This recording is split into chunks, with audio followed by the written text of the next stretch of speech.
오늘 본문의 시인은 그 무대를 광야에서, 우리가 지지난주에 나눴던 말씀처럼 광야에서 이제 오늘 말씀은 바다로 옮겨 하나님께서 바라는 항구로 인도하셨음을 찬양하고 있습니다. 하지만 아직 바라는 항구에 도착하지 않았는데 무슨 항구의 노래를 부릅니까? 겨우 항구에 도착하여 숨만 돌리고 있는데 무슨 노래입니까? 여호와의 징계하심으로 광풍과 같은 바벨론 포로에 시달린 이 후유증이 남아있는데 무슨 노래입니까? 너무 힘들어 영혼이 녹습니다.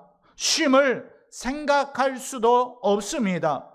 귀한 후 벌판만 보입니다. 항구라 하면 어떠한 곳이에요? 안전하고 쉼이 있는 곳이어야 하는데 전혀 안전하다라고 느껴지지 않는데 무슨 노래입니까? 다 때가 있는 법 아닙니까? 아직 항구의 노래를 부를 때가 아니다라고 백성들은 생각하게 됩니다. 하지만 하나님께서는 저들로 항구에 도착했음을 깨닫게 하십니다. 사실 하나님께서 역사하셨어도 깨닫지 못하면 아직 항구가 아닌 것입니다. 인간의 문제는 어디에 있습니까? 하나님께서는 언제나 인간을 위하여 일하시는데 그것을 깨닫지 못하고 알지 못하는 것이 문제입니다. 하나님께서는 2022년을 시작하여 지금까지 우리를 보호하셨고 지키셨고 함께 하셨고 해결해 주셨는데 이것을 깨닫는 성도가 있는가 하면 이것을 깨닫지 못하는 성도가 있다라는 거예요. 성도 여러분, 하지만 여러분은 이제 11월을 통하여 우리가 왜 감사해야 하는지, 왜 노래를 불러야 하는지 계속하여 말씀을 나누면서 아하, 이것이 하나님의 은혜였구나, 이것이 하나님의 도우심이었구나 깨닫고 감사하고 찬양하고 계신 줄로 믿습니다. 사실 이스라엘 백성들이 항구의 노래를 못하는 것은요, 하나님께서 하신 일을 깨닫지 못하기 때문입니다. 하지만 시인을 통해 하나님을 바라보는 거예요. 성도 여러분, 우리가 중요하게 생각해야 할 것은 이 시인의 노래에 앞서 하나님께서는 이 시인을 통해 노래하게끔 백성들에게 말하고 이 항구의 노래를 부르도록 이끄셨다라는 거예요. 이 하나님께서 인도하심을 우리는 성경을 보면서 그 면을 볼 수 있어야 합니다. 성도 여러분, 지금 내가 하나님의 품에 있는 것이 항구라는 것을 깨달아진 이스라엘 백성들은 이제 항구의 노래를 부르기 시작합니다. 여호와 하나님께서 그들이 바라는 항구로 인도하셨다라는 것이 믿어지고 나도 생각해 보니 동의가 될 때에 그의 하나님의 은혜를 찬양하게 되는 것입니다. 여기서 바라는 항구는요, 예루살렘을 가리킵니다. 사실 이스라엘 백성들이 바벨론 포로로 있을 땐 소망이 없었어요.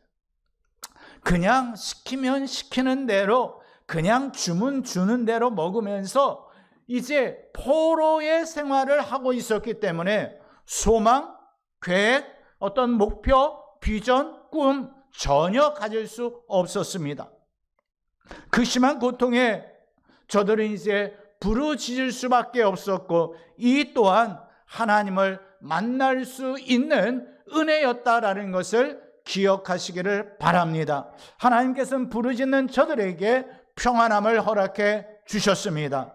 하나님의 전적인 은혜로 예루살렘으로 돌아오게 되었습니다.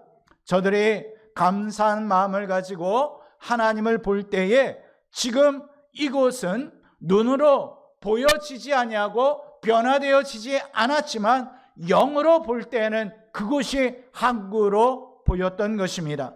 진정한 쉼을 얻을 수 있는 곳은 바로 항구를 항구로 깨닫는 자입니다. 오묘하신 하나님의 약속이 믿어질 때 그곳이 항구가 되어집니다. 삶의 목적이 생기고 또한 비전의 날개를 펼 수 있는 곳이 항구입니다.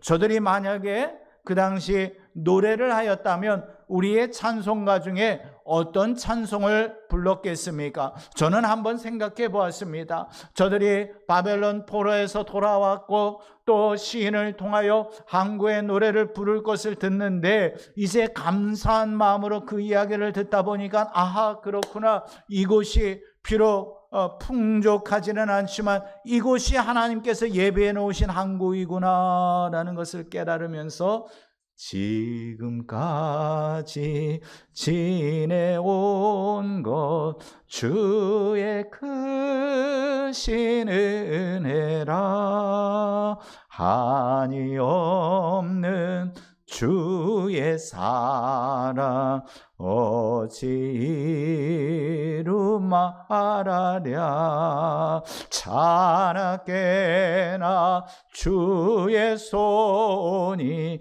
항상 살펴주시고 모든 일을 주 안에서 형통하게 하시네. 할렐루야. 그렇습니다. 지금까지 지내온 것 주의 은혜라는 것을 고백하면서 자나깨나 주의 손이 항상 살펴주셨음을 고백하면서 모든 일을 주 안에서 형통하게, 주 안에서 형통하게 하신 하나님을 저들이 찬양하지 않았겠습니까? 오늘 본문 시편 107편 30절 말씀 우리 화면을 보면서 한번 읽어보겠습니다. 자, 시작. 그들이 평안함으로 말미암아 기뻐하는 중에 여호와께서 그들이 바라는 항구로 인도하시는도다. 아멘. 가장 선하신 하나님께서 바라는 항구로 인도하셨음을 깨닫고 찬송하기 시작합니다. 이런 저들을 보시며 값없는 은혜로 축복의 항구가 되게 하시는 분이 하나님이십니다. 지쳐 비틀거릴 때에 기적의 손으로 붙잡아 주십니다. 또 고난으로 괴로워할 때 평안함을 허락해 주십니다. 이 조지 뮬러는요, 염려의 시작은 신앙의 끝이다 라고 하면서 그러나 신앙의 시작은 염려의 끝이다 라고 말하였습니다. 그렇습니다. 고난의 때가 하나님의 기적을 체험하는 기회인 줄로 믿습니다. 우리가 염려에 붙잡혀 있는 것이 아니라 바로 신앙의 시작을 통하여서 모든 염려 내어 던질 수 있는 여러분 모두가 되시기를 주님의 이름으로 축복합니다. 하나님의 심정은요, 저들의 염려가 사라지고 완전한 항구를 누리는 것입니다. 하나님께서는요, 가장 좋은 것으로 채워주시는 능력의 하나님이십니다. 우리 요한복음 14장 27절 말씀 우리 함께 읽어보도록 하겠습니다. 자, 시작. 평안을 너희에게 끼치노니 곧 나의 평안을 너희에게 주노라. 내가 너희에게 주는 것은 세상이 주는 것 같이 아니하니라. 너희는 마음에 근심하지도 말고 두려워하지도 말라. 나의 평안을 너희에게 주니 너희는 근심하지도 말고 두려워하지도 말라라고 말씀하셨어요. 예수님께서 주시는 이 평안은요, 세상의 물질, 명예, 성취로 주어지는 그러한 평안이 아닙니다. 예수 그리스도 그분 자체가 평안인 줄로 믿습니다. 예수 그리스도께서 계시면 그것이 평안입니다. 예수 그리스도께서 말씀하시면 그것이 평안입니다. 그것이 바로 오늘 본문에서 말씀하고자 하는 바라는 항구입니다. 세상은 가진 것으로 평안을 말하지만 예수님께서는 산상수훈 말씀을 통하여 심령이 가난한 자, 애통하고 온유한 자, 의에 줄이고 목마른 자, 긍휼히 여기는 자, 마음이 청결한 자, 화평케 하는 자, 의를 위하여 박해받는 자가 거할 수 있는 곳, 천국, 위로받고 하는 이러한 내용들로 계속하여 전달하지 않았습니까? 그것이 바로 진정한 평안입니다. 이것이 믿는 자들이 바라는 항구입니다. 세상이 제시한 물질과 환경의 평안이 아니라 예수님께서 주신 영혼의 참된 평안을 누릴 수 있는 여러분 모두가 되시기를 주님의 이름으로 축복합니다. 감사하는 항구의 노래입니다. 비록 광풍이 일어나는 백길 인생이지만 소망을 가지고 하나님을 바라볼 때에 감사의 마음을 가질 수 있고 환경의 변화가 없어도 하나님의 능력을 믿고 노래할 수 있습니다. 이스라엘 백성들이 바라는 항구를 보지 못할 때는 시인이 여호와의 인자하심과 그분이 행하신 그 기적으로 찬송하라 할 때에 마음에 와닿지 않았습니다. 찬송은 무슨 찬송? 귀를 틀어막고 싶었습니다. 도망가고 싶었습니다. 하지만 지금까지 지내온 것을 돌아보니 인도하신 주님께 감사하는 마음이 생겼던 거예요. 이 감사한 마음을 가질 때 바라는 항구, 회복의 항구, 기적의 항구에 도착했음을 깨닫고 노래하게 된 줄로 믿습니다. 주께서 여러분과 함께하고 계십니다. 그렇다면 여러분의 인생이 바라는 항구에 이미 도착한 거예요. 여러분이 기도하는 제목마다 이미 주께서 들으신 줄로 믿습니다. 믿으시죠? 그러면 그 기도 제목들이 바로 바라는 항구예요. 많은 성도들이 기도하면서도 하나님께서 이것을 들어주실까? 응답해 주실까? 해결해 주실까? 이것이 바라는 항구라고 깨닫지 못하지만 이것이 깨달아질 때에 할렐루야, 하나님 감사합니다. 내 인생에 함께 하시고 내 기도의 제목에 귀 기울여 주시고 응답하여 주시니 이것이 주께서 나와 함께 하시니 내 기도를 들으시니 바로 바라는 항구인 줄로 믿습니다. 감사는 항구의 노래입니다. 감사는 하나님을 신뢰하며 부르는 노래입니다. 감사는 입술을 열어 부르는 간증입니다. 때문에 소망의 백기를 보는 자가 감사할 수 있습니다. 그동안 힘들다, 어렵다, 죽고 싶다 하던 저들이 평안하며 기뻐하며 항구의 노래를 합창할 때에 주변의 많은 이들이 함께하는, 또한 그 많은 이들이 함께 축복해 주는, 기뻐하는 복을 누리게 됩니다. 이 주일을 떠나가던 자들이 함께 이 복을 빌게 됩니다. 감사하며 항구의 노래를 부를 때 하나님과 아름다운 교통의 복을 누립니다. 비록 광풍이 남아 있어도 소망의 백기를 보았기에 항구의 노래를 부를 수 있습니다. 하나님께서는 감사함으로 항구의 노래를 부르는 자들과 함께 하십니다. 문제를 해결해 주십니다. 가장 좋은 것으로 채워 주십니다. 그로 인해 여러분 안에 참된 평강이 넘치게 되기를 주님의 이름으로 축복합니다. 성도 여러분, 갈릴리 호수의 풍랑을 기억해 보시길 바랍니다. 예수님과 제자들이 타고 있던 배가 요동칩니다. 광풍을 만났습니다. 하지만 예수님께서 바람과 바다를 꾸짖으심에 잔잔케 되었더라라고 성경은 말씀하고 있습니다. 그 잔잔함이 바로 제자들을 향한 예수 그리스도의 그 바람의 항구였던 것입니다. 저들 안에 예수 그리스도께서 이 배에 같이 타고 계신데 제자들이 그 항구를 깨닫지 못하였을 때는 뭐예요?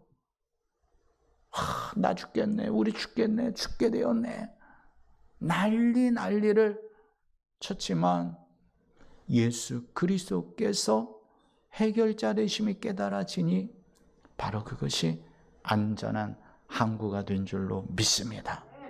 하나님께서는 우리가 인생에 불어닥친 광풍으로 인하여 부르짖을 때에 예수 그리스도께서 그 광풍을 잔잔케 하셨던 것처럼 여러분의 인생의 그 광풍들을 잔잔케 해 주시는 줄로 믿습니다. 평온함을 주십니다.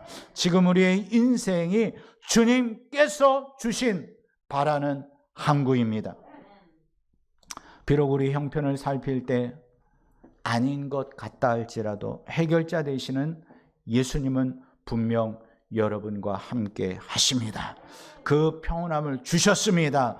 믿음으로 감사로 항구의 노래를 부릅시다. 주께서 진정한 기쁨과 안식을 주십니다. 사랑하는 성도 여러분, 오늘 하나님께서 시인을 통해 어떤 결론을 내리십니까? 시편 107편 32절 말씀 우리 한 목소리로 읽습니다. 자, 시작. 백성의 모임에서 그를 높이며 장로들의 자리에서 그를 찬송할지로다. 아멘. 그렇습니다. 함께 모여 찬송하는 것은 하나님의 백성이 가진 소망의 증거입니다. 여러분의 삶을 살필 때 과연 하나님을 찬양하는 시간이 얼마나 되십니까? 하루 24시간 주어졌을 때에 하나님을 향하여 몇 곡의 찬양을 올려드리고 계십니까? 우리가 정말로 예수 그리스도 안에서 은혜 입은 자라면 우리의 삶이 그분께 소망이 있고 그로 인하여 그분을 찬양하고 그분을 높여드리는 인생이 되어야 할 줄로 믿습니다. 인생에 풍랑이 있고 파도가 있지만 우리가 함께 타고 가는 배의 선장은 우리 주님이십니다. 내가 선장이 아니에요. 내가 내 인생을 사는 것 같지만 내가 사는 것이 아니고 우리의 인생의 선장은 예수 그리스도이십니다.